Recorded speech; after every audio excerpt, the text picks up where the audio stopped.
Olá a todos que nos assistem pelas mídias sociais. Estamos aqui no 7º Congresso Espírita Paraibano com o tema central, a grandeza da vida. E temos em especial uma arena jovem que aborda também esse tema.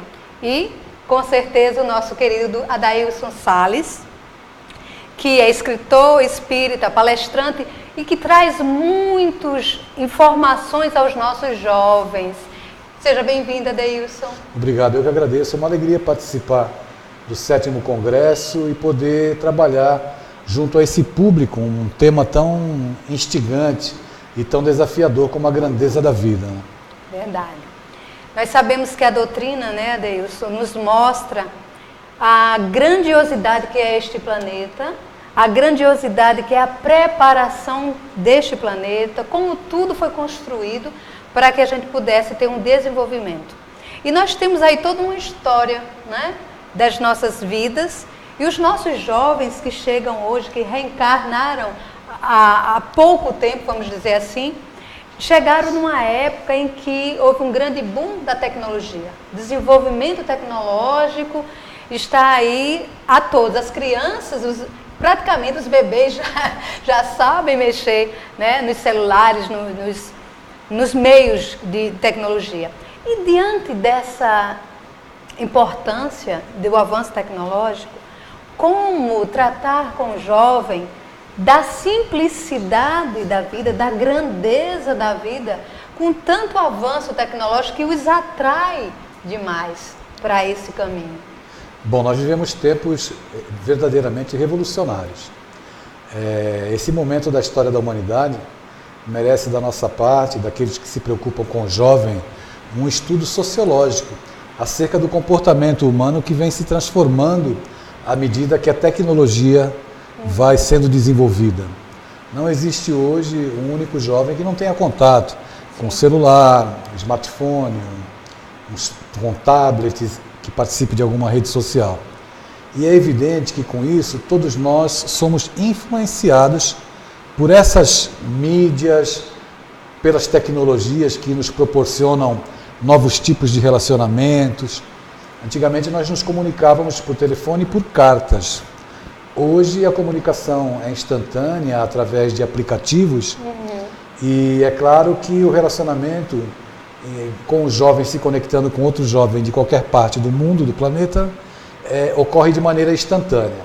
Todavia, nós entendemos que a necessidade do jovem nos tempos atuais, como do jovem de todos os tempos, a necessidade é de atenção, de amor, de afeto, de uma família estruturada e bem constituída, porque tudo isso é que contribui evidentemente e de fato para que o jovem possa ter valores de referências ético-morais que sejam positivos na vida deles. O que ocorre hoje é que os pais estão muito ocupados para serem pais. Com isso, os jovens estão sendo educados pelo Google e têm como ideal de vida se tornarem youtubers. Sim. Então, as referências hoje, elas são muito diversas de décadas atrás, onde a criança e o jovem normalmente gostaria de ser aquilo que o pai era. Se o pai era médico, o jovem e a criança gostariam de ser médicos. Se era pedreiro, engenheiro, não importa. O pai sempre ocupava o papel na idealização daquilo que o jovem almejava para a vida dele. Hoje, com a ausência dos pais, e infelizmente, eu posso atestar isso com muita tranquilidade, porque quando eu vou às escolas fazer palestras ou em congressos mesmo, a média de jovens que vem conversar comigo, que pede para conversar em particular, cerca de 75% a quase 80% dos jovens se queixam da ausência dos pais. Eles têm uma boa memória com relação à infância, onde foram acompanhados pelos pais. E parece que quando chega na pré-adolescência e na adolescência, os pais estão muito ocupados e não têm tempo para os filhos. Alguns pais confundem a missão da educação, acreditando que, olha, eu vou educar meu filho sendo amigo do meu filho. E eu sinto muito informar que os filhos hoje não precisam de pais que sejam amigos, eles precisam de pais. Verdade. Pais que ocupem um papel referencial, que imponham limites, porque o jovem que tem limites, ele pode a princípio se rebelar contra algumas coisas estabelecidas, mas ele tem necessidade e tem carência de referências positivas. referências confortáveis emocionalmente, que lhe tragam um conforto psicológico em que ele se sinta na família, tendo os pais como o porto seguro onde ele possa atracar lá o coração dele para enfrentar esse mundo, esse universo hoje, que é um verdadeiro oceano de turbulências e tantas dificuldades. Então, quando a mídia hoje apresenta para o jovem estereótipos de felicidade que ele nunca vai alcançar, fazendo com que o jovem se transforme em um mero consumidor, ou na formação de consumidores em potencial desde a infância, evidentemente que esse jovem vai crescendo sem ter aquela referência positiva e no instante em que a vida lhe disser não, ele não tem estrutura emocional para lidar com os nãos que a vida traz. Se ele não recebe não dentro de casa, do pai e da mãe, é claro que o mundo vai trazer um não muito mais doloroso para ele e muito mais difícil dele lidar. E nesse instante é que o jovem está suscetível a frustrações, a depressões, a enveredar pelo caminho do álcool, consequentemente das drogas, enfim. O universo é muito vasto. Mas quando você me fala sobre a grandeza da vida ela não se retrata e não ganha significado na tecnologia exuberante que a gente tem.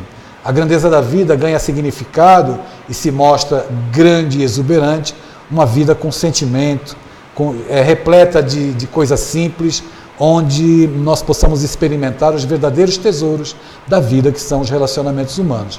Eu me recordo, me encaminhando para o final dessa primeira colocação, de um equipamento que nós tínhamos na minha casa, quando eu era criança. Eu não sei se você sabe o que é, ou se aqueles que nos assistem vão se lembrar desse equipamento. Na minha casa tinha um instrumento chamado mesa. Sim. Onde nós nos sentávamos em volta para nos relacionarmos. Sentava o meu pai, sentava a minha mãe, eu e mais 7 irmãos. O sofá da minha casa eram 3 sofás, 8 filhos, um pai e uma mãe, 10 pessoas. Os 3 sofás eram virados uns de frente para os outros, para que nós pudéssemos conversar. Até que um dia, na sala da minha casa, faz algum tempo, que eu já estou com 58 anos, chegou na minha casa, no começo da década de 60, o meu pai chegou do trabalho e trazia uma caixa muito grande nas costas. E eu e os meus 7 irmãos corremos para o portão para encontrar meu pai. Todas as vezes que ele chegava, normalmente nós corríamos até ele, porque nós tínhamos um sentido de gratidão por aquilo que ele proporcionava na nossa vida. Mas naquele dia ele trouxe uma caixa muito grande. E quando ele abriu aquela caixa enorme, que ele mal podia carregar sozinho e precisou de ajuda de pessoas, que ele abriu, nós ficamos surpresos. Era uma televisão. A partir daí, aqueles sofás que estavam virados uns de frente para os outros, tiveram que se virar de frente para a televisão. A partir da chegada da televisão, não é com o rádio anteriormente, mas com a televisão que veio como um fenômeno sociológico, alterar o comportamento humano, o comportamento das pessoas começou a se modificar. E é muito comum hoje nós observarmos que as pessoas não se relacionam nem em volta da mesa, nem ali na sala, diante da televisão, ou de toda essa tecnologia que é maravilhosa, mas o homem não está tendo limite para lidar com a tecnologia, consequentemente o filho do homem, o jovem, também não está tendo. Muito importante isso que você traz. Eu queria só voltar, para a gente aprofundar a sua fala, no que você disse, a questão de quando, na fase da infância, os pais estão necessariamente, até pela necessidade da criança, estão mais próximos. Quando chega a fase da adolescência, em que, aparentemente, os cuidados mais práticos, o jovem já dá conta. Então, ele necessariamente não necessita mais dos mesmos cuidados que uma criança de 5, 6, 7, até 8 anos. Mas ele já tem uma certa independência em preparar um alimento, ou fazer um lanche, ou se cuidar. E aí você trouxe uma coisa que eu acho que a gente precisa tomar muito cuidado, e esse alerta na sua fala me chamou a atenção, que existe uma outra necessidade nessa fase, que não é mais a necessidade material, né? Não é mais a necessidade de vá tomar banho, você dizer para um adolescente de 12, 13 anos, para até dizer, porque o meu tem 13, às vezes eu ainda digo, né? vá fazer determinadas coisas, mas existe uma outra necessidade urgente e importante na relação do cuidado dos pais para com os filhos. E que na sua experiência, tanto de educador como palestrante, nessa convivência com jovens, o que é que você percebe que pode servir de alerta para os pais de maior necessidade na juventude justamente nessa fase? Bem, como eu comentei durante a minha primeira intervenção, nos contatos que eu tenho com jovens, eles me asseveram e falam de maneira muito pesarosa da ausência dos pais na vida deles. Mas eu gostaria de chamar a atenção para aqueles que nos assistem sobre alguns aspectos e o quanto é delicado e grave esse período da pré-adolescência para a adolescência. Vamos lá, vamos enumerar aqui algumas situações que são graves e que os pais não se dão conta e não prestam atenção. Eles acreditam que pelo fato dos filhos já gozarem de certa independência quanto aos cuidados mais básicos, com relação ao corpo, à higiene e tudo mais, eles já sabem se expressar, se comunicar, e se passarem por alguma dificuldade, eles vão verbalizar essa necessidade. Muito pelo contrário, isso não acontece. O período da pré-adolescência e da adolescência, da juventude, por consequência, é um período que necessita de tanta atenção como a criança. Só que as necessidades são outras. As necessidades, elas são emocionais, psicológicas. Então vamos lá. O pré-adolescente, o adolescente, nesse período, falando com a ótica e com a lente do espiritismo, ele tem algumas necessidades e ele vai se mostrar de uma forma como ele nunca se mostrou antes. E por isso é importante que durante a infância a presença dos pais tenha sido marcante no sentido de fomentar uma educação para a formação de caráter, de caracteres, como diz Allan Kardec em O Livro dos Espíritos, né? Aquela educação que ajuda a formar o caráter. Por isso, lá na questão 383 do Livro dos Espíritos, Allan Kardec indaga às entidades amigas por que o espírito precisa passar pela infância. Porque é justamente no período infantil que ele está suscetível a ganhar, a assimilar valores que formem o seu caráter, de maneira a fortalecê-lo espiritualmente, psicologicamente, para o seu crescimento. Bem, o que acontece? Chega na adolescência, na pré-adolescência, o jovem já se dá conta da sua própria individualidade. Se ele se dá conta da própria individualidade, da sua individualidade, ele vai começar a questionar todo o contexto social onde ele está envolvido, principalmente o familiar. Sim. Então ele se vê como individualidade e começa a observar o comportamento do pai. Aí ele descobre que o pai fala uma coisa e faz outra. Aí ele começa a observar que ali entre o pai e a mãe não rola aquele clima de harmonia que ele julgava. Ele percebe quando existe traição, quando existe situações de conflito no relacionamento pais e filhos. Ao mesmo tempo, ele começa a observar os valores que lhe foram passados na infância se correspondem àquilo que os próprios pais têm como discurso e como ação nos dias atuais. Um outro detalhe muito importante é que nesse período começa a aflorar a bagagem psicológica, emocional de outras vidas. Sim. Então o jovem começa a assumir o seu próprio caráter com as suas tendências que surgirão de maneira abrupta, incontroláveis, consoante a educação que ele recebeu na infância. Então a educação que se recebe na infância, ela é um guia para o jovem, para o adolescente, para o pré-adolescente. Quando ele começa a desabrochar como individualidade, ele começa a tomar a própria forma daquilo que verdadeiramente ele é, e a educação que ele recebeu certamente vai servir como freio para essa ou aquela tendência. Outro detalhe muito importante, que os pais não se apercebem, e nem, infelizmente, nem pais espíritas se apercebem disso, em sua grande maioria, é que o filho é portador de mediunidade. E se o filho é portador de mediunidade, ele sofre influências espirituais. Sim. Diz Allan Kardec, lá na questão 459 de O Livro dos Espíritos, ele indaga às entidades venerandas se os espíritos influenciam a nossa vida, os nossos pensamentos. E a resposta é contundente, influenciam a tal ponto que na maioria das vezes são eles que vos dirigem. Então a mediunidade para o jovem só vai surgir a partir dos 21 anos ou ela sempre existiu? Esse é um componente explosivo no relacionamento com o jovem.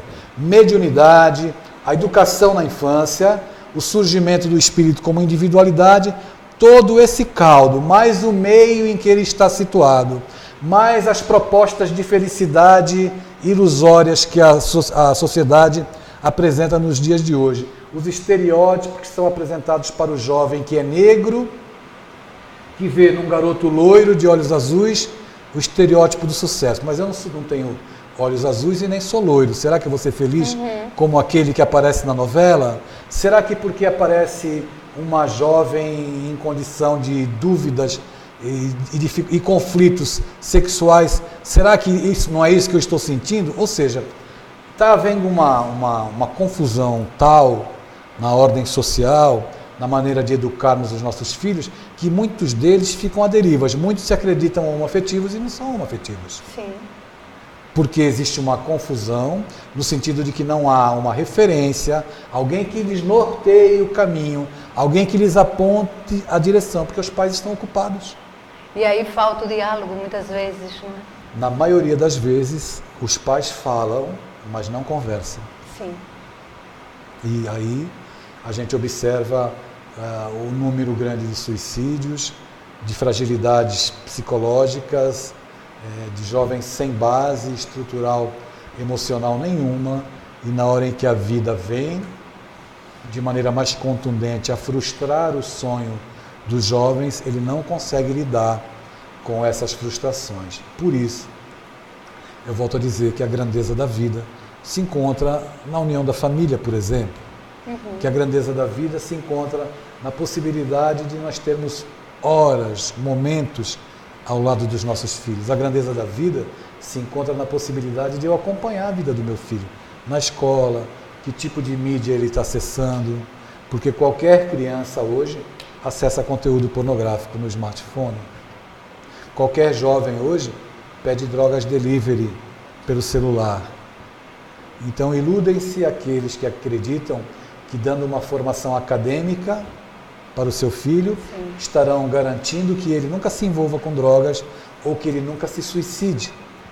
E quando você vai nas escolas, alguns jovens nos procuram para conversar, jovens que se automutilam, que passam pelas mais difíceis situações, porque não conseguem verbalizar, não confiam em ninguém e vão se fechando.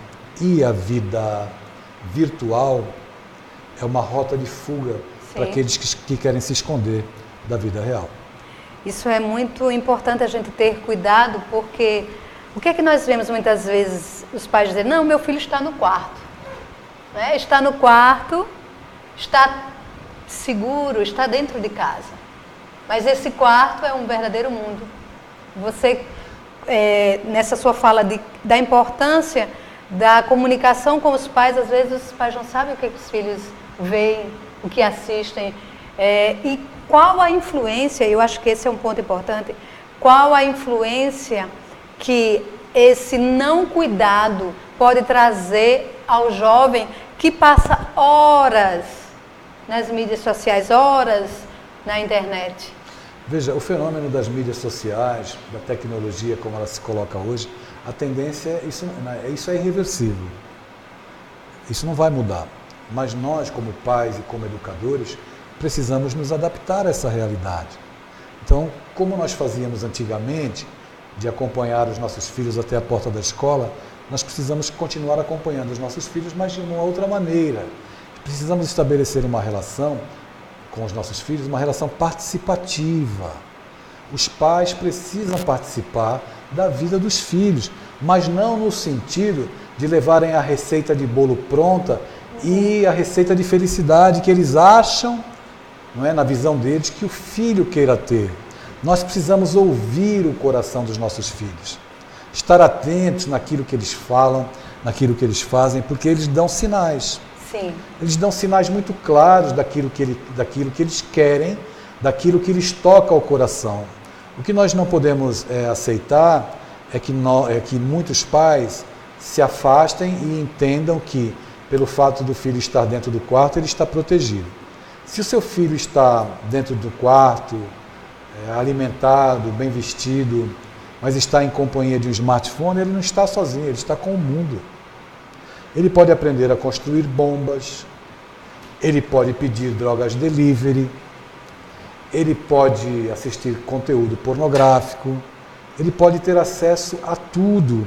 Então, qual é o único meio de nós lidarmos com a invasão que os nossos lares sofreu por causa da tecnologia?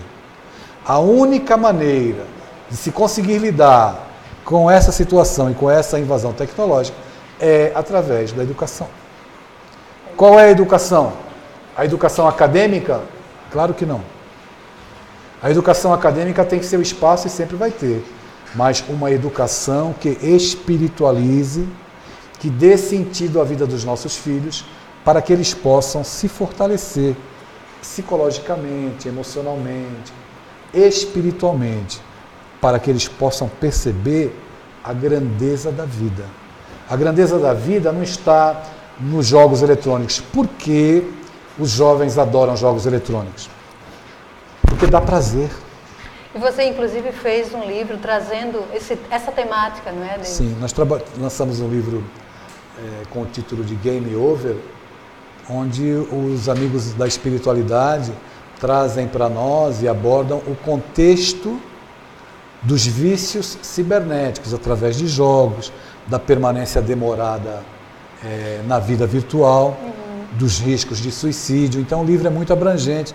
Eu estou bem feliz porque ele está conseguindo uma visibilidade muito grande, está tendo uma boa aceitação, tanto por parte de pais como por parte de filhos. E é importante que a gente comece a trabalhar esses contextos, porque processos é interessante. Allan Kardec, no livro dos Médiuns, falava sobre obsessão, mas ele falava sobre obsessão na parte mediúnica, principalmente na parte da psicografia. E a gente, com o decorrer do tempo, Allan Kardec trouxe a lente, para que a gente possa enxergar o mundo, olhar o aspecto da obsessão, por tudo que faz parte do contexto da vida hoje, tanto do jovem quanto do adulto.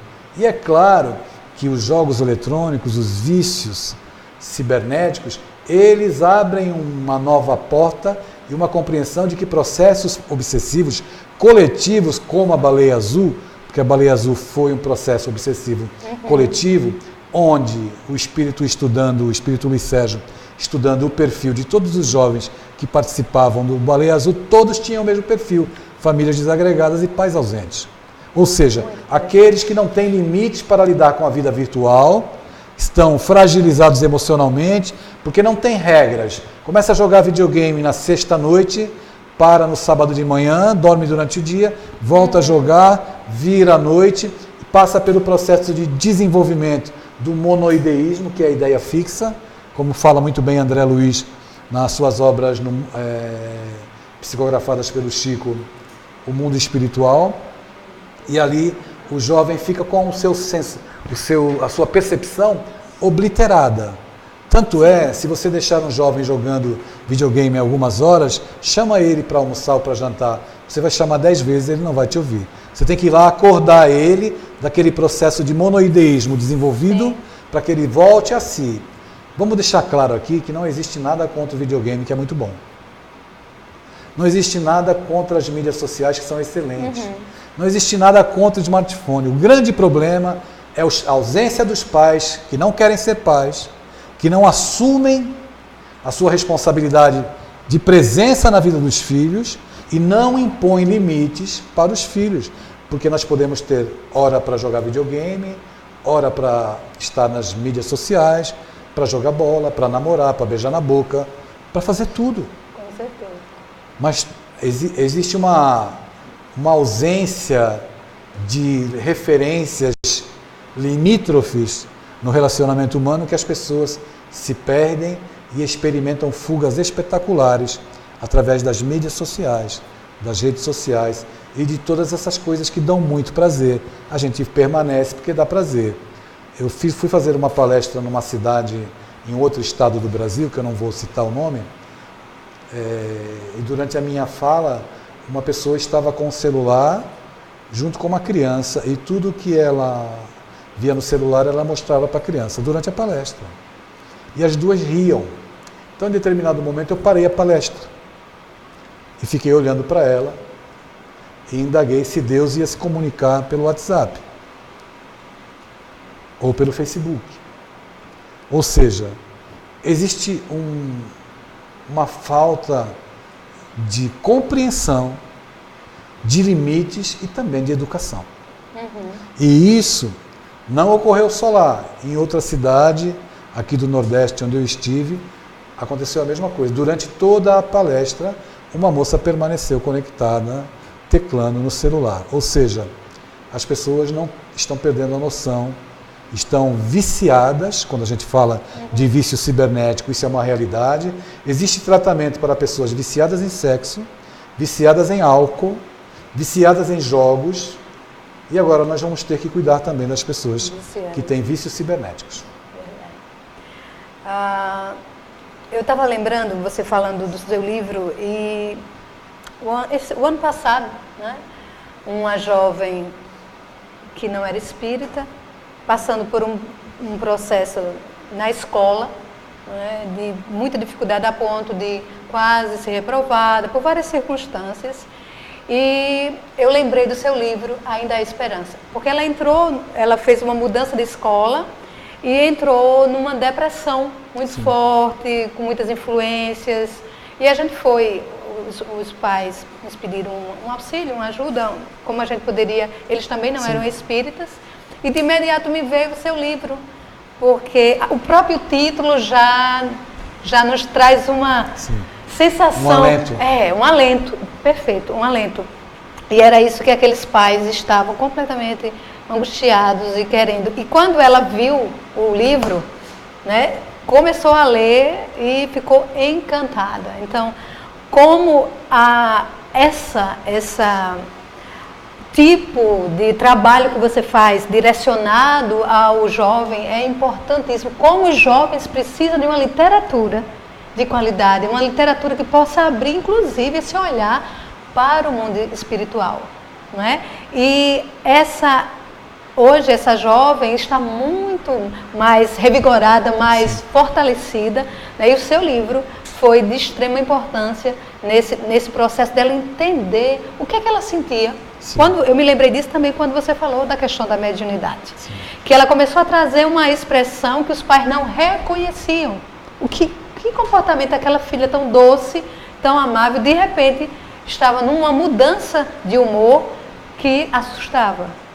Né? Então, há a importância desse esclarecimento, de trazer essa visão da mediunidade, tanto para aqueles que não conhecem a doutrina, como para os pais espíritas compreenderem. Isso é extremamente necessário. E quantos jovens, por não entender esse processo, e aí eu queria que você falasse, às vezes ficam no desespero.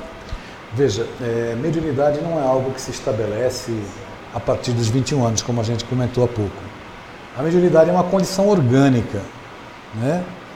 Quando Allan Kardec pergunta aos espíritos, pergunta às entidades venerandas, ao Espírito Verdade, se os espíritos influenciam a nossa vida, e eles respondem que na maioria das vezes são eles que vos dirigem, a princípio, quando eu estudei essa questão, eu não aceitava muito bem que eu poderia ser uma marionete na mão dos espíritos. Mas aí, com o tempo, a gente vai aprendendo que nós abrimos as portas para ser manietados por essas mentes invisíveis, por causa do nosso comportamento, por causa da nossa falta de educação emocional, pela nossa dificuldade em lidar com os nossos sentimentos, administrar o que vem do mundo exterior e nos afeta. Como nós não sabemos lidar muito bem com algumas situações, nós perdemos o controle e, é claro, fica muito fácil para a manipulação psíquica acontecer através dessas entidades. Imagine você, então, um jovem. Um outro detalhe muito importante, que eu não poderia ter esquecido, mas ainda bem que eu lembrei, eu falei da mediunidade na juventude, falei do espírito assumir novamente toda a sua carga emocional, psicológica de outras vidas, né? Ele surge como ele é, a influência da educação e algo assim que a gente tem que considerar como muito delicado é a eclosão dos hormônios. Sim. Então o jovem sente desejos, ele lida com a influência espiritual, não é, com a própria condição dele, com a influência do meio, que lhe propõe modelos de felicidade que ele nunca vai alcançar, modelos de felicidade que são impostos para a venda de produtos, vendendo uma vida embasada em ilusão. E o jovem, por estar aí ainda em formação, vamos dizer assim, no contexto do desenvolvimento emocional e psicológico, ele está fragilizado. E é claro que ele fica suscetível a tudo isso. Por isso é importante que a gente crie, e você não sabe, né? A nossa luta para ter uma literatura voltada para jovem é difícil. Eu vou te perguntar, eu já sei qual é a tua resposta, mas eu vou te perguntar, quantos escrevem para jovem? Numa linguagem contextualizada para o jovem hoje? Você. Quer dizer, eu sou uma gota no oceano de necessidade. E você acha que foi fácil chegar até aqui e abrir caminhos? Porque o grande problema do jovem não é o jovem, na maioria das vezes é os pais. Verdade. Os pais não leem, não dão esse exemplo que faz a diferença. Um jovem que lê, ele tem muito mais possibilidade de sucesso na vida, de compreensão da vida, do que um jovem que não lê. Então, estes valores, a grandeza da vida está também dentro da temática do nosso congresso, em estabelecer e levar para os nossos jovens esses valores. Mas quem é o super-herói de um filho? É o pai. E os pais estão se tornando vilões. Ou pais presentes, mas os filhos são órfãos desses pais. Eles estão presentes, embotados nas próprias preocupações, não se apercebendo da necessidade que dos filhos têm. Às vezes o filho não quer um presente caro. E não quer mesmo. Ele quer a presença dos pais. Verdade. Sejam eles do jeito que forem. Isso é tudo, né? A presença é tudo. É o grande presente, é ser presente. É tudo, é fundamental que nós possamos nos dar conta que nós passamos por um momento bem delicado e que nós precisamos entender. A família continua sendo o que de melhor pode acontecer para qualquer pessoa. Isso. Adeilson, eu queria que a gente pudesse agora até direcionar para os jovens que possam estar nos assistindo, que dentro, né, dessa concepção, desse tema maravilhoso que é a grandeza da vida, passa na sua mente a ideia do suicídio. Veja, são muitos os jovens que me escrevem via Facebook, via WhatsApp, querendo conversar, querendo desabafar. Então existe uma gama de situações muito diversas. Quando eu vou às escolas, e eu tenho dado muita preferência a ir falar nas escolas porque eu atinjo um público maior, falando nas escolas, né? Então os jovens me procuram pelos mais variados problemas. Questões da homoafetividade, questões com drogas e a grande parte, infelizmente, são aqueles que se queixam da ausência dos pais. É importante que nós, como educadores, possamos, até eu brinco nas minhas falas com os jovens, eu digo sempre assim, a Terra bem que poderia se chamar planeta não. Porque tudo que é bom não pode. Não pode isso, não pode aquilo, e o jovem, ele quer tudo. Um jovem carrega em si todos os sonhos do mundo. Sim. Ele carrega o ideal de transformação, de revolução, mas ao mesmo tempo, ele, por sua vez, necessita daquelas coisas mais simples e singelas, que é o interesse dos pais pelo universo deles.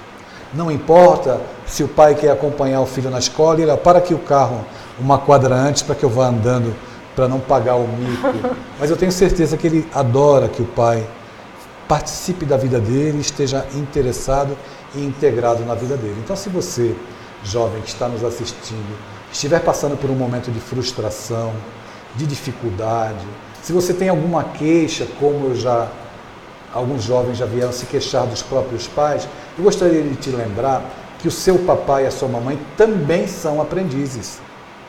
Eles também estão em processo de aprendizagem e muitas vezes alguns jovens se portam como pais dos pais. Pais que se portam como adolescentes e filhos que se portam como adultos. Seja qual for o momento que você esteja enfrentando, se você está numa luta íntima, com dificuldade de lidar com a sua sexualidade, não se entenda ou não se veja como uma aberração ou como alguém que está fora do contexto, como alguns me dizem que se sentem como aberração, que não conversa com os pais porque tem medo da reação dos pais. Eu tenho certeza que você está passando por uma fase e é uma tempestade momentânea que vai passar. O que não pode passar é a beleza da vida que você tem e que você pode desenvolver, porque a vida é maravilhosa e você tem inúmeras possibilidades de crescer, de fazer acontecer e de realizar seus sonhos, independente das pessoas com as quais você convive. Se você se entristece com seu pai, com a sua mãe, não importa. O que importa é você. Se você já tem essa consciência, volte agora para o lado melhor da vida, para o lado das tuas aspirações e vá em busca dos teus sonhos e não desista de você. Sabe por quê? Porque momentaneamente até a sociedade pode estar te virando as costas, mas Deus não está te virando as costas. É possível que através das lágrimas que você esteja derramando agora, você vai conseguir, pelas lentes do sofrimento, enxergar Deus na tua vida te fazendo um sinal. Não desista, persista, insista, porque a vida é muito maior e muito mais do que nesse momento as tuas tristezas podem estar tentando te mostrar. Acalma teu coração, se abriga, procure amigos, procure pessoas que confiam em você e que você confia também. Existem corações que te amam, corações que te querem muito bem. E se você ficar só chorando, você não vai enxergar. Então respire fundo, acalma o teu coração para que você possa enxergar um horizonte novo que já existe, mas que você precisa ver. Meu querido, gratidão por esse encontro muito emocionante e nessa oportunidade de falarmos sobre a grandeza da vida, essa mensagem bela que você deixa a todos que estão nos assistindo, né? De persistir, de acreditar e principalmente que o amor em família é o que é o nosso porto seguro, sem dúvida alguma. É o que nos realmente eleva. Obrigado. Gratidão. Um abraço a todos. Ficamos aqui muito felizes em estarmos nesse grande trabalho, nesse grande projeto de Deus que é o amor. Gratidão. Obrigado. Um abraço a todos.